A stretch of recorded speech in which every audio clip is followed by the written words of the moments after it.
médula suprarrenal, lo que se van a sintetizar son las catecolaminas. Es importante conocer o estudiar las glándulas adrenales porque sus trastornos van a producir endocrinopatías clásicas como es el síndrome de Cushing y la enfermedad de Addison, que son de las que vamos a hablar, y el hiperaldosteronismo, hiperplasia suprarrenal congénita y feocromocitoma, que también son muy importantes, pero por cuestiones de tiempo no las vamos a abordar. Entonces, recordando un poco de embriología suprarrenal, la corteza suprarrenal va a derivar del mesodermo. Ajá, déjenme señalarles acá. Ajá, va a derivar del mesodermo, que la médula va a derivar del ectodermo de células de la cresta neural. Déjenme admitir, un momento, vamos a admitir a los muchachos que entraron.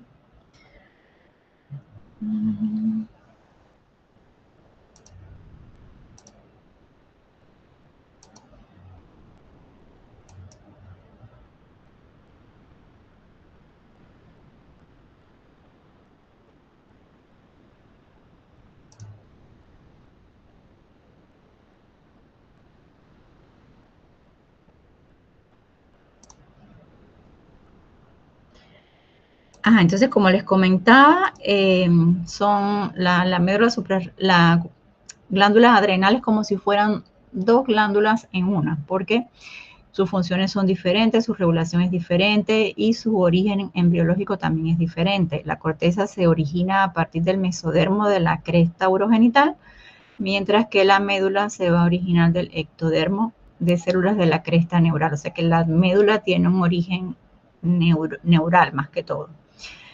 A nivel ya de la gestación, a los 2 meses de gestación ya se puede evidenciar la corteza suprarrenal, que va a tener dos partes, una zona fetal que va a producir ya hormonas desde los 2 meses de gestación, que son el DEA y DEA sulfato, que van a ser utilizados como precursores para la producción de estrógenos placentarios. Y la zona definitiva, que es donde se va a producir el cortisol fetal, que es la que queda finalmente. Esta zona definitiva es la que queda, es la precursora de la corteza adrenal adulta y la zona fetal involuciona. Es importante también mencionar que hay varios genes que están implicados en el desarrollo suprarrenal y en su diferenciación, como por ejemplo el factor esteroidogénico 1A, que no solo participa en la síntesis de glucocorticoides, mineralocorticoides, andrógenos suprarrenales, sino también tiene que ver con la diferenciación sexual. Y un gen que es el DAX1, que está implicado en una enfermedad que se llama hipoplasia suprarrenal congénita. En cuanto a anatomía, las suprarrenales están en el retroperitoneo superior medial, están encima como unos gorritos en los riñones. Y está formado por corteza, como les decía, que es el 90%, y médula solo un 10%. En cuanto a la histología de la corteza suprarrenal, acá tenemos médula en el medio y corteza alrededor. La histología de la corteza suprarrenal se diferencia en 3 zonas principales. La zona glomerular, donde se va a sintetizar aldosterona, y la zona fasciculada y la zona reticular, que en ambas se va a sintetizar cortisol y andrógenos. Y estas zonas de acá son las que están reguladas por la CTH. La CTH regula la zona fascicular y reticular, por lo que si hay no hay ACTH, va a haber una atrofia suprarrenal, y si hay demasiada ACTH va a haber una hiperplasia. Y a nivel de la médula suprarrenal, lo que se van a producir son epinefrina y norepinefrina. La regulación de la zona glomerular, más que ACTH, depende del sistema renina-angiotensina, y la regulación de la médula adrenal depende más que todo del sistema nervioso autónomo. Entonces, bueno, acá rápidamente para que recuerden o para que conozcan cómo se sintetizan estas hormonas, todas se sintetizan a partir, todo lo que son glucocorticoides, mineralocorticoides y andrógenos de las suprarrenales y de los ovarios y los testículos se van a formar todos por esta vía y todo se forma a partir del colesterol. Y hay determinados pasos que están catalizados por enzimas claves que cuando estas enzimas faltan, entonces va a ser lo que causa distintas enfermedades. Por ejemplo, la clásica es la hiperplasia suprarrenal congénita por déficit de 21 hidroxilasa, que es esta enzima que está acá, que es la que permite el paso de progesterona a 11-deoxicorticosterona y de 17-hidroxiprogesterona a 11-deoxicortisol cuando esta enzima está mutada, cuando está mutada y la actividad enzimática es baja o es nula, se produce la hiperplasia suprarrenal congénita, que es una de las enfermedades que se tamizan, que son de tamizaje obligatorio junto con hipotiroidismo congénito, junto con anemia falciforme y otras.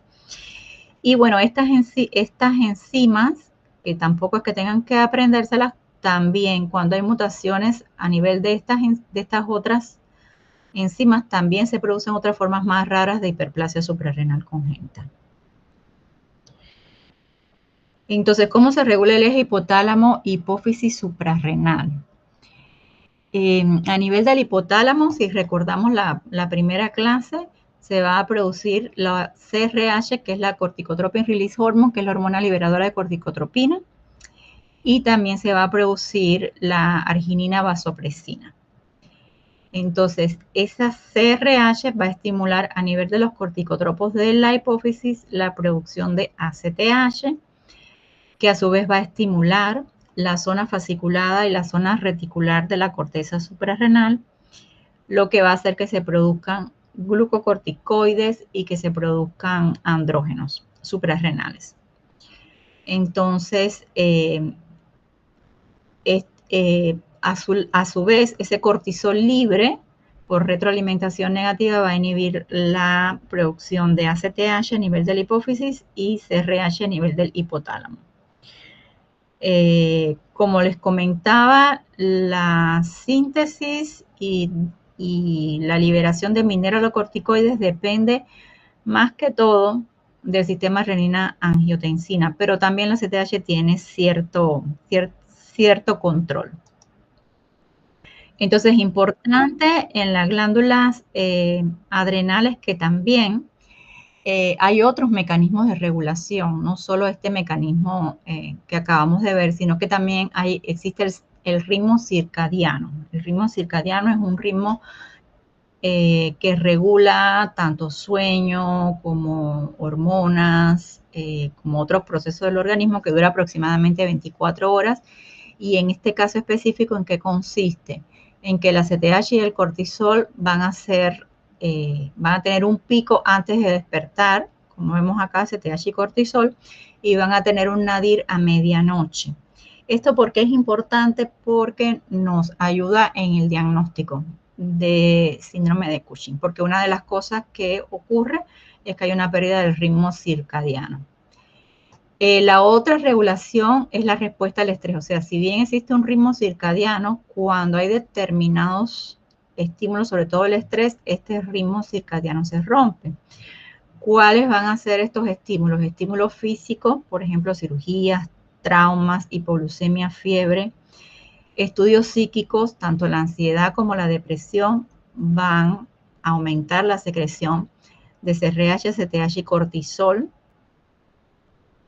Por eso en la depresión hay un hipercortisolismo y a veces hay que hacer diagnóstico diferencial si ese cortisol alto que vemos en un paciente deprimido es porque está deprimido o porque tiene un Cushing, eso lo vamos a ver en la patología. ¿Y por qué es importante esta respuesta al estrés? Porque el cortisol potencia la respuesta cardiovascular e inmune frente al estrés, nos permite enfrentarnos al estrés. En cuanto a la retroalimentación negativa, bueno, eso ya lo habíamos visto, el cortisol libre va a inhibir la secreción tanto de CRH como de ACTH. ¿Cuáles son los efectos biológicos de glucocorticoides y y cómo podemos explicar los síntomas de su exceso o su defecto por sus acciones fisiológicas. A nivel de los carbohidratos, los glucocorticoides van a aumentar la gluconeogénesis, van a producir hiperglucemia. Eso hace que en el Cushing pueda haber diabetes o prediabetes y en el Addison va a haber hipoglucemia. A nivel de las proteínas hay un aumento del catabolismo muscular y eso hace que cuando están en exceso haya debilidad y atrofia, y cuando están en defecto, como igual son necesarias que haya un equilibrio, o sea, ni mucho ni poco, cuando están en defecto también va a haber pérdida de masa muscular y fatiga en el Addison. A nivel de los lípidos van a producir lipólisis y redistribución de la grasa. Por eso es que en el Cushing hay una obesidad troncal o troncular y en el Addison hay pérdida de peso. A nivel del hueso van a hacer reabsorción ósea, van a aumentar la osteoporosis y van a disminuir la absorción del calcio a nivel intestinal. Por eso es que en el Cushing hay osteoporosis y en el Addison hay una leve hipercalcemia. Lo otro importante en cuanto a inmunidad, sabemos que los glucocorticoides son inmunosupresores y por eso los pacientes con Cushing pueden tener infecciones o están predispuestos a infecciones, y los pacientes con Addison pueden tener otras enfermedades autoinmunes. A nivel cardiovascular va a haber un aumento en la sensibilidad de catecolaminas y por eso es que va a haber síntomas adrenérgicos en el Cushing, como por ejemplo hipertensión, y en el Addison hipotensión. Y a nivel del sistema nervioso central modulan el estado de ánimo. Entonces es negativo tanto que estén en exceso en el Cushing, porque pueden producir depresión y psicosis, como que estén en defecto en el Addison, porque pueden producir apatía o astenia. Entonces, ¿a qué llamamos insuficiencia adrenocortical? La insuficiencia adrenocortical es la producción suprarrenal deficiente de glucocorticoides o de mineralocorticoides, y va a tener diferentes causas. Una de las causas es la destrucción o disfunción de la corteza suprarrenal, a lo que vamos a denominar insuficiencia adrenocortical o suprarrenal primaria o enfermedad de Addison. Pero puede ser también secundaria a una secreción deficiente a nivel hipofisario de ACTH, a eso le vamos a denominar insuficiencia adrenocortical o suprarrenal secundaria, o por una deficiencia en la secreción hipotalámica de CRH, y a eso le vamos a denominar insuficiencia adrenocortical o suprarrenal terciaria. Parecido a lo que les comentaba en el hipotiroidismo, en realidad la diferenciación en si la insuficiencia adrenocortical es secundaria o terciaria es difícil, y desde el punto de vista clínico no tiene tanta importancia porque el manejo es el mismo, así que la podemos o la van a encontrar también como insuficiencia adrenocortical o suprarrenal central o hipotálamo hipofisaria. Entonces, el tratamiento con glucocorticoides, tratamiento crónico durante mucho tiempo con glucocorticoides, es la causa más común de insuficiencia adrenocortical secundaria y terciaria o hipotálamo hipofisaria, y por eso es importante que en pacientes que usan glucocorticoides, nunca, durante mucho tiempo, nunca hacer una omisión o una detención abrupta del tratamiento, porque ahí entonces se desencadena una crisis adrenal aguda o una insuficiencia suprarrenal aguda, que son sinónimos. Entonces, ¿a qué denominamos insuficiencia suprarrenal primaria? Bueno, la definición es un trastorno endocrino caracterizado por destrucción o disfunción de la corteza suprarrenal, y esto va a producir déficit en la producción de glucocorticoides, mineralocorticoides y andrógenos suprarrenales, o sea, en las tres capas de la corteza suprarrenal. Y se conoce como enfermedad de Addison, sobre todo cuando es de causa autoinmune. Entonces, ¿cuál es la etiología de la insuficiencia suprarrenal o córtico suprarrenal primaria? La más frecuente es la autoinmune, hasta un 90% en países desarrollados, donde va a haber producción de anticuerpos contra la 21-hidroxilasa, que es la misma enzima que está afectada en hiperplasia suprarrenal congénita.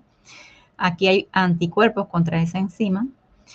La causa infecciosa, que todavía en nuestro medio es importante esta causa, sobre todo tuberculosis.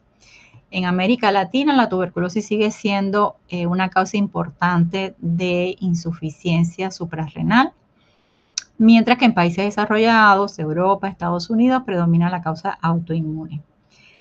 La tercera causa en frecuencia son las metástasis de neoplasias que pueden ser de pulmón, mama, linfomas. Las causas genéticas, la adrenoleucodistrofia, que es una enfermedad que se caracteriza por una falta o una imposibilidad en la degradación de ácidos grasos de cadena larga o muy larga, y esos ácidos grasos se van a acumular en la corteza suprarrenal y también a nivel nervioso. Entonces son niños o adultos que van a tener permiso, que me están llamando del hospital. Vamos a detener un momentito. ¿Aló? Sí, Doctora, disculpe, es que hay algunos estudiantes que estaban en simulación y salieron hace poco. Sí, un momentito, ya se lo voy a, un momentito, ya los voy a dejar entrar. A ver, dígame, doctor. Ajá. Ajá. Sí, cómo no. Sí, sí. Sí, porque esa niña no come tanto. Y además así por diciembre.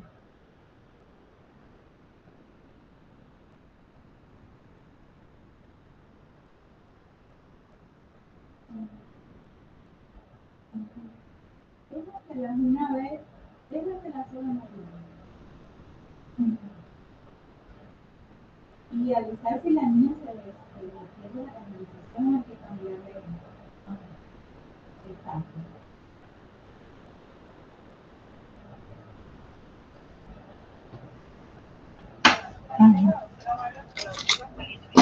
Sí, eso puede ser el lunes.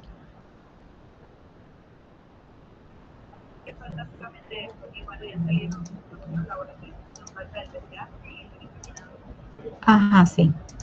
Listo. Entonces, dime, listo. Bueno.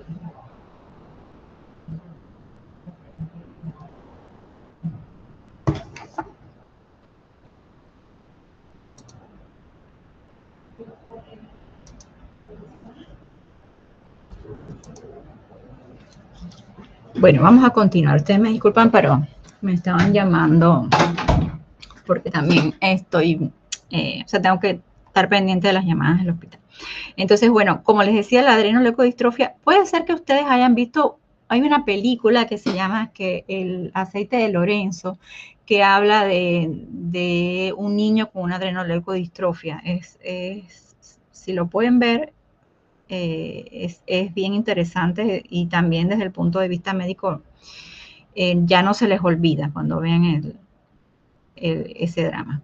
Entonces, bueno, también, bueno, por supuesto, si hay cirugía, si hay hemorragia suprarrenal, que se puede ver, por ejemplo, cuando son partos muy difíciles, puede haber hemorragia suprarrenal bilateral en recién nacidos.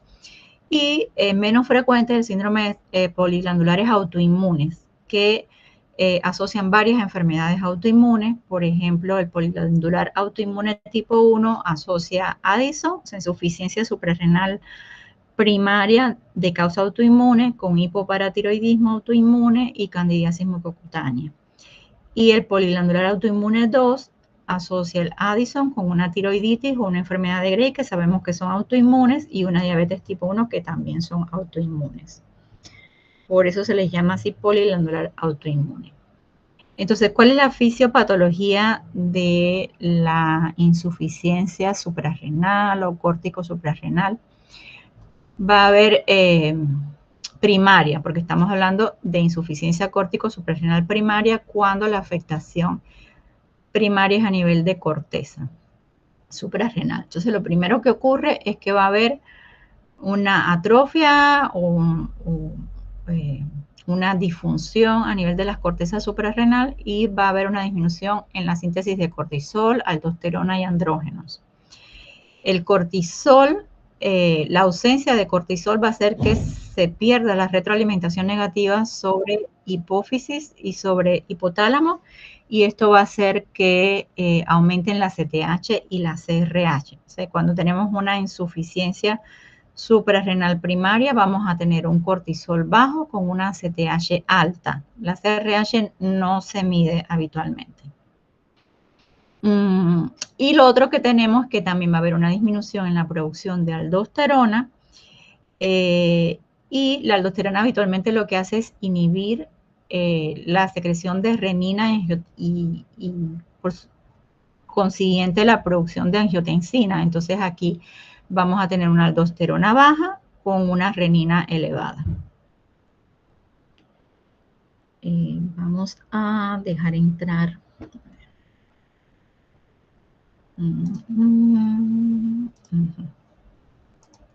Ajá.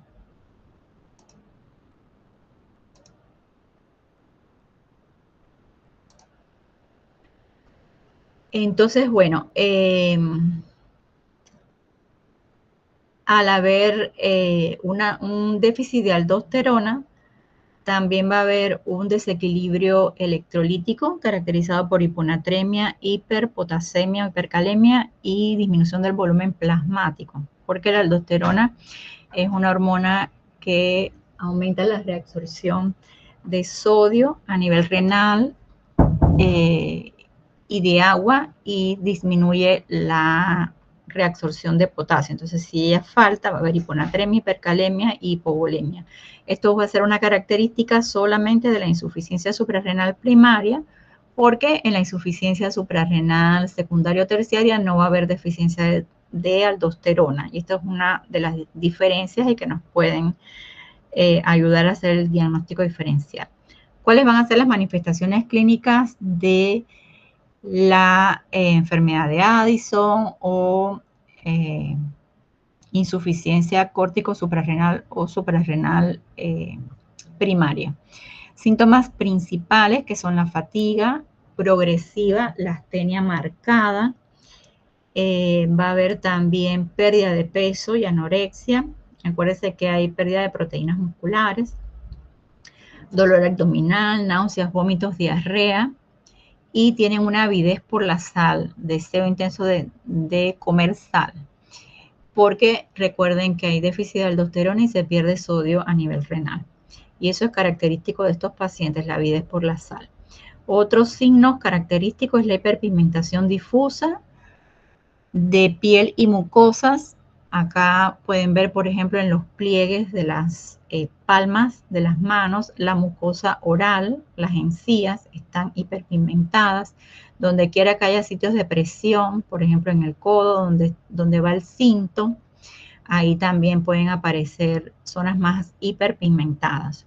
Y el mecanismo de que por qué hay hiperpigmentación en la insuficiencia suprarrenal primaria es que recuerden que aquí va a haber un cortisol bajo con una CTH elevada, y la CTH elevada se va a acompañar de un incremento de la MSH, que es la hormona estimulante de los melanocitos, porque ambas hormonas, ACTH y MSH, se forman a partir del POM, que es digamos así, la prehormona. Entonces, va a haber un aumento del POM con aumento de ACTH y aumento de la MSH y hiperpigmentación, que también es única de la insuficiencia suprarrenal primaria. En la secundaria no vamos a tener hiperpigmentación. Va a haber también hipotensión ortostática, mareos, síncopes, y en el caso de las mujeres puede haber disminución de vello pubiano y axilar porque no hay andrógenos suprarrenales, que ellos son los responsables de la presencia de vello pubiano y axilar en la mujer. Cuando estos síntomas se exacerban, ya sea porque no se conoce que el paciente tiene la insuficiencia suprarrenal o porque hay algún factor desencadenante, que puede ser una infección, un trauma, una cirugía, un paciente que tenga una gastroenteritis y se deshidrata, o un paciente que tiene privación de sal, o una suspensión abrupta de esteroides, se va a producir una crisis suprarrenal aguda. La crisis suprarrenal aguda puede ocurrir en todas las insuficiencias suprarrenales, tanto en la primaria como en la secundaria y terciaria, y siempre con estos factores desencadenantes. Es una emergencia médica potencialmente mortal que se va a caracterizar por hipotensión severa, shock refractario, vómitos, dolor abdominal, hiponatremia, hipercalemia e hipoglucemia. Entonces, ¿cómo llevamos al diagnóstico de insuficiencia suprarrenal primaria? Por el cuadro clínico, el examen físico del paciente y el laboratorio. ¿Qué laboratorio hacemos? Un cortisol plasmático basal. El cortisol se hace siempre 8 a.m. en ayuna. ¿Por qué? Porque ahí es cuando se produce el pico del cortisol.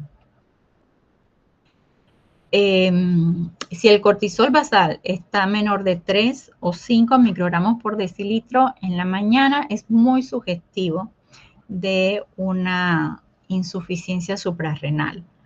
Y si la CTH plasmática está alta, ya hacemos el diagnóstico de insuficiencia suprarrenal primaria, cortisol bajo y ACTH elevada. Además, nos podemos apoyar en los trastornos electrolíticos que aparecen solamente en la insuficiencia suprarrenal primaria, como la hipercalemia, la acidosis metabólica y la hiponatremia. Y la hipoglucemia es frecuente en todas las insuficiencias suprarrenales y en las crisis adrenales más que todo. Incluso puede haber convulsiones por hipoglucemia severa, sobre todo en niños. Entonces, en la insuficiencia suprarrenal secundaria, terciaria o hipotálamo hipofisaria, lo que vamos a tener es una CTH baja o normal, inadecuadamente normal para el valor bajo de cortisol. No hay hiperpigmentación y no hay hipercalemia, pero sí va a haber el resto de los síntomas que habíamos hablado, y también hay crisis adrenal. Una vez que ya sospechamos el diagnóstico, se puede o se debe hacer una prueba confirmatoria que se llama test de estimulación con ACTH. ¿Qué es lo que se hace? Se le inyecta al paciente intravenoso 250 miligramos de la cosintropina, que es una ACTH sintética. En una persona que no tenga insuficiencia suprarrenal, el cortisol debe subir arriba de 18. Si está por debajo de 18, ya eso confirma una insuficiencia suprarrenal. Sobre todo es una insuficiencia suprarrenal primaria. ¿Por qué les digo esto? Porque es posible que el paciente tenga una prueba de estimulación rápida de CTH normal, porque lo que tenga sea una insuficiencia suprarrenal central, pero leve, que lo que tenga sea un decremento en la reserva de ACTH, y eso sí no se puede excluir. O sea, si es algo muy leve, si es algo a nivel central y es muy leve, no se descarta completamente y hay que hacer otras pruebas de estímulo, que son las de hipoglucemia o metilapona.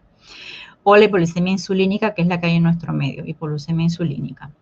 Entonces, ahí ya, si el cortisol no sube con una hipoglucemia insulínica, ya ahí definitivamente es una insuficiencia suprarrenal. Y si esa prueba da normal, se excluye. ¿Qué otras pruebas adicionales se pueden hacer que en la práctica no se hacen mucho? Son los anticuerpos anti-21-hidroxilasa cuando estamos sospechando que es autoinmune y tenemos la posibilidad, o el paciente puede pagar el examen porque es costoso. Y las imágenes, que estas sí son importantes, imágenes de las suprarrenales. Se hace una tomografía computada de las suprarrenales y esto nos ayuda a saber la etiología de la insuficiencia suprarrenal primaria. Si encontramos unas glándulas pequeñas, atróficas, lo más probable es que sea una etiología autoinmune, destrucción autoinmune de la glándula. Sin embargo, si encontramos unas glándulas agrandadas, calcificadas, eso va más con insuficiencia suprarrenal por infiltración por tuberculosis o otro tipo de infecciones. Entonces, ¿cuál es el tratamiento de la insuficiencia suprarrenal primaria crónica? Entonces, ese paciente que no está en crisis, ¿cuál es el tratamiento de mantenimiento? Bueno, va a haber que reemplazarle de forma permanente, de forma crónica, glucocorticoides, mineralocorticoides y en ocasiones andrógenos. ¿Cuál es el glucocorticoide ideal para sustituir la hidrocortisona? Se utiliza de 15 a 25 miligramos al día en 2 a 3 subdosis. Y las alternativas cuando no hay hidrocortisona oral son la prednisolona o dexametasona.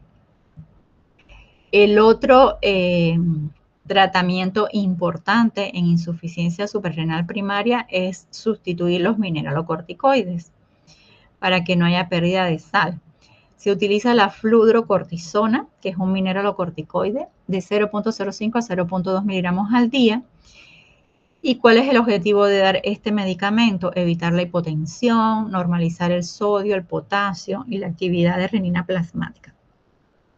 Y los andrógenos, como el DEA, se le puede dar a algunas mujeres porque en las mujeres los andrógenos suprarrenales también están implicados en la libido, en el ánimo. Entonces puede ser importante en algunas mujeres sustituir también el dehidroepiandrosterona, que es el andrógeno suprarrenal. ¿Qué es importante saber? Si tengo un paciente ya conocido con insuficiencia suprarrenal, y esto va para cualquier tipo de insuficiencia suprarrenal, ya sea primaria, secundaria o terciaria. Hay situaciones especiales en las que hay que aumentar las dosis del glucocorticoide, en este caso hidrocortisona, prednisolona o dexametasona, para evitar una crisis adrenal. ¿Cuáles son estas situaciones especiales? El estrés, la fiebre, cirugía, infecciones. En esos casos se le dice al paciente que debe duplicar o triplicar la dosis del medicamento. Durante el embarazo igual hay que ajustar las dosis porque puede ser que las demandas o probablemente las demandas sean mayores de glucocorticoides. La fludrocortisona se mantiene igual, tanto en el caso del estrés, fiebre, cirugía o el embarazo. Aquí lo que hay que aumentar, duplicar o triplicar es el glucocorticoide, sea hidrocortisona, prednisolona o dexametasona. Y el paciente con crisis adrenal aguda, que la vamos a ver ahora más detallado, que es el paciente que ya tiene esta emergencia potencialmente mortal, ahí sí hay que ponerle el glucocorticoide intravenoso, que de elección es la hidrocortisona, solución salina con glucosa y corregir los trastornos electrolíticos. Entonces acá más detallado, el tratamiento de la insuficiencia suprarrenal aguda debe ser inmediato. Se le debe colocar al paciente hidrocortisona IV, un bolo de 100 miligramos, y luego colocarle de 100 a 200 miligramos en 24 horas, que se puede mantener infusión endovenosa continua o lo más frecuente es que se divida cada 6 horas o cada 8 horas. Aquí, importante que cuando está la crisis adrenal aguda, damos hidrocortisona a dosis de estrés, a dosis muy altas, y esto hace que ella tenga tanto actividad glucocorticoide como mineralocorticoide, y esto nos permite sustituir también mineralocorticoide. Lo otro importante es la expansión de volumen. Recuerden que hay una hipotensión importante y un shock refractario. Se trata con solución salina isotónica. Se inicia de 1 a 3 litros en las primeras 12-24 horas y se va ajustando para normalizar la presión del paciente, hidratarlo. Importante no colocar cuando es una insuficiencia suprarrenal primaria potasio en la venoclisis porque recuerden que hay hipercalemia, hiperpotasemia. Y lo otro importante es corrección de hipoglucemia, que se administra bolos de glucosa al 10% generalmente no usamos al 50%, si hay hipoglucemia, y después se continúa con una dextrosa al 5 al 10% que se puede dar como una dextrosa en salina. Las claves para el manejo de la crisis adrenal aguda: altas dosis de hidrocortisona porque tiene efecto glucocorticoide y mineralocorticoide, y eso permite que no sea necesario dar la fludrocortisona durante el estrés. En la práctica, nosotros siempre que el paciente puede ingerir la fludrocortisona también se la damos, pero en realidad si yo uso hidrocortisona a dosis alta, ya estoy cubriendo glucocorticoide y mineralocorticoide. Siempre se debe asociar la hidratación IV con el control de electrolitos y monitoreo de la glicemia. No administrar KCL en la venoclisis si es una crisis adrenal aguda en una insuficiencia suprarrenal primaria. y reducir progresivamente la dosis de la hidrocortisona según la evolución clínica del paciente. Otra cosa importante es buscar cuál es la causa desencadenante y tratarla. Si es una infección, administrar antibióticos. Si es un trauma, una cirugía. Si fue una suspensión reciente de glucocorticoides. Y importante el monitoreo y el soporte continuo de estos pacientes que se manejan en una unidad de cuidados intensivos. Una vez que ya el paciente está estabilizado, pues se pasa al tratamiento oral con hidrocortisona oral de 15 a 25 miligramos al día en 2-3 dosis divididas o prednisolona y prednisona en su defecto.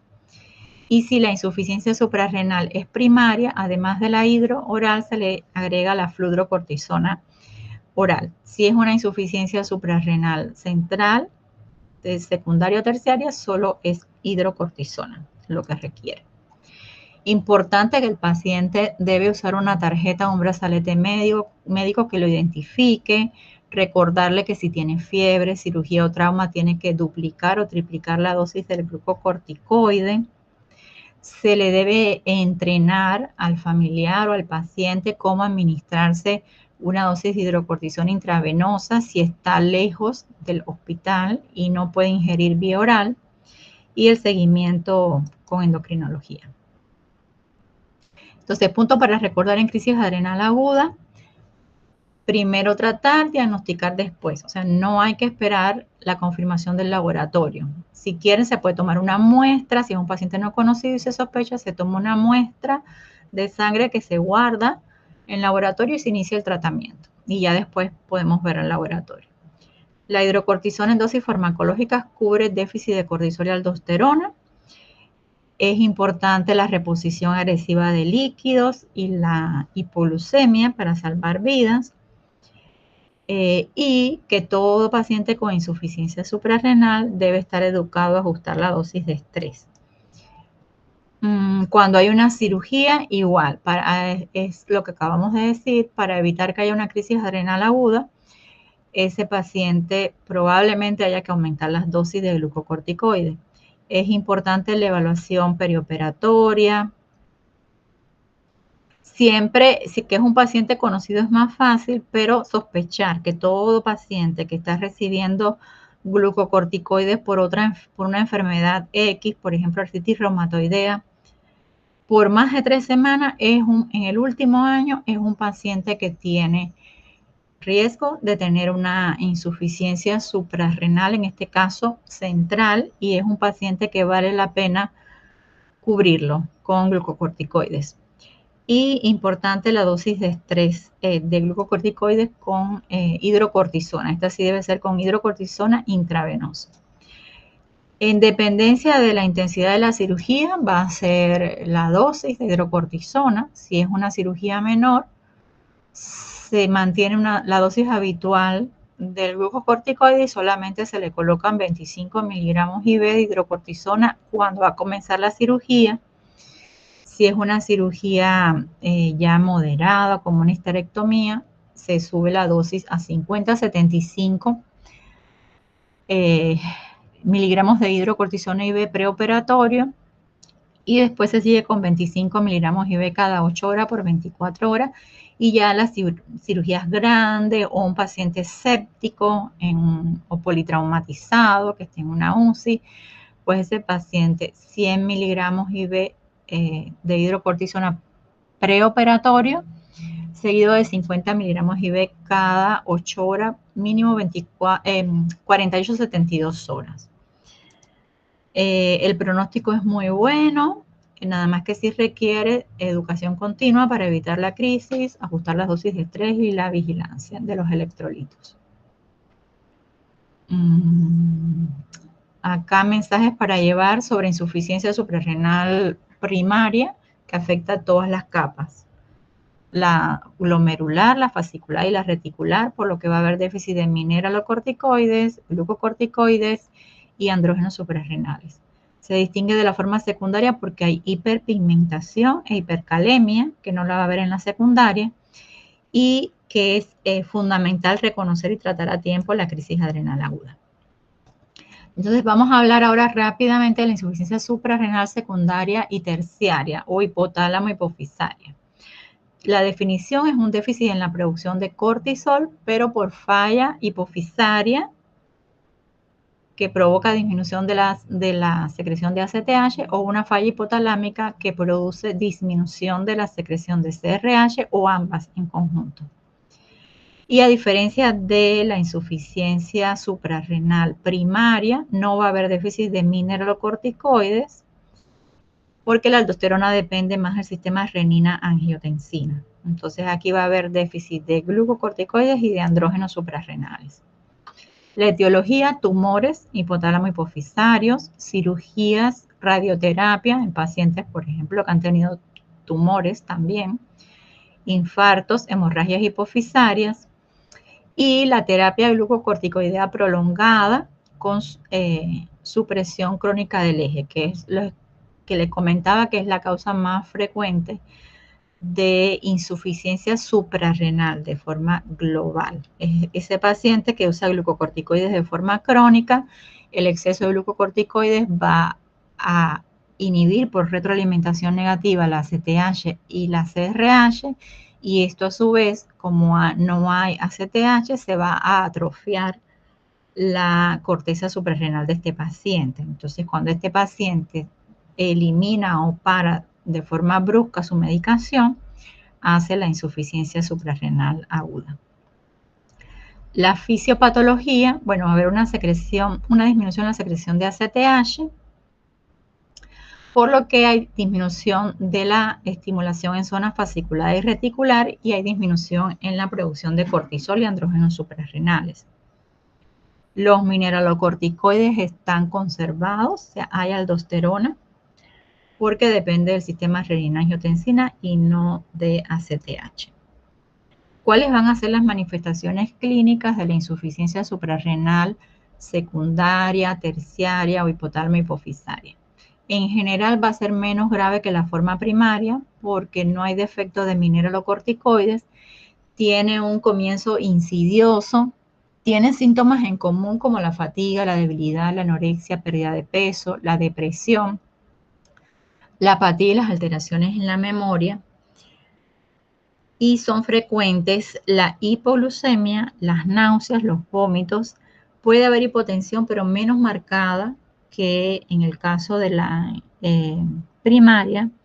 Y hay una hiponatremia, pero es una hiponatremia dilucional. La hiponatremia en el caso de la primaria es porque hay pérdida de sodio a nivel renal.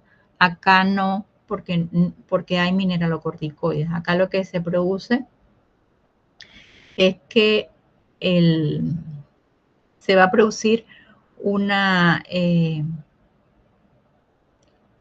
aumento en la secreción de ADH, que es la hormona antidiurética, y se va a producir un síndrome de secreción inadecuada de hormona antidiurética que va a diluir el sodio. Entonces no hay hiperpigmentación porque la ACTH está disminuida, no hay hipercalemia porque hay aldosterona conservada, hay hiponatremia pero es dilucional por el aumento en la secreción de ADH. Las hipoglucemias son frecuentes y generalmente se desencadena una crisis suprarrenal por estrés en pacientes que no lo conocen. Que el paciente clásico es el paciente que usa glucocorticoides de forma crónica y lo suspende y hace la crisis adrenal. El diagnóstico se hace igual por la clínica, los laboratorios. El paciente va a tener un cortisol basal bajo con una ACTH baja o inadecuadamente normal para el valor bajo de cortisol. Vamos a tener hiponatremia dilucional porque hay un aumento de la hormona antidiurética y el potasio sí va a estar normal. Entonces, en las pruebas dinámicas que habíamos mostrado anteriormente, si se hace una prueba de estimulación corta con ACTH, sí va a haber una respuesta porque este paciente lo que tiene es un déficit de ACTH. Si yo le administro ACTH a un paciente con suprarrenales sanas, me va a producir cortisol. Esto confirma que la causa es secundaria. Entonces, si yo tengo un paciente con cortisol bajo, ACTH baja, sospecho la secundaria y le hago una prueba de estímulo y hay respuestas, hay producción de cortisol, confirmo que es secundaria. Y la otra manera de confirmar la causa secundaria es la hipoglucemia inducida por insulina con medición de cortisol, que en ese caso sí el cortisol va a venir bajo. Estas son pruebas más específicas de endocrinología. Yo lo que quiero que ustedes aprendan es que en la insuficiencia suprarrenal primaria vamos a tener cortisol bajo con ACTH alta. Y en la insuficiencia suprarrenal central o hipotálamo hipofisaria, secundaria o terciaria, cualquiera de esos nombres, vamos a tener un cortisol bajo con una ACTH normal o baja. Importante todo lo que sea a nivel hipotálamo hipofisario, hay que hacerle su resonancia de silla turca para descartar tumores y hay que completar el estudio hormonal de todas las hormonas que se producen en la adenohipófisis. TSH, hormona de crecimiento, sobre todo si es un niño adolescente, prolactina, LH y FSH, porque puede haber deficiencias múltiples, como habíamos visto en la clase de hipófisis, y hay que tratarlas también. Aquí vemos las diferencias entre la insuficiencia suprarrenal primaria y secundaria. En la primaria hay hiperpigmentación, hiperpotasemia, hiponatremia y hay déficit de mineralocorticoides. En la secundaria no hay hiperpigmentación, no hay hiperpotasemia. Sí hay hiponatremia, pero es dilucional, no hay déficit de mineralocorticoides. Y cuando hacemos el examen, en ambas el cortisol va a estar bajo, pero en la primaria la ACTH va a estar alta y en la secundaria va a estar baja o nula. O inadecuadamente normal, también puede estar. Bueno, acá ya eso es como un resumen de todo lo que hemos dicho. El tratamiento de la insuficiencia suprarrenal secundaria es con hidrocortisona de 15 a 20 miligramos al día y no requiere mineralocorticoides porque sí hay aldosterona. Y ajustar la dosis con el estrés, con las enfermedades agudas o cirugías, como mismo habíamos visto con la primaria, para evitar una crisis. Entonces, los puntos claves, saber que la insuficiencia suprarrenal secundaria y terciaria es un problema a nivel de hipófisis y hipotálamo, por lo que siempre vamos a tener un cortisol bajo con una CTH baja o normal, inadecuadamente normal. La aldosterona se va a conservar, no hay hipercalemia ni deseo de avidez por la sal, no hay hiperpigmentación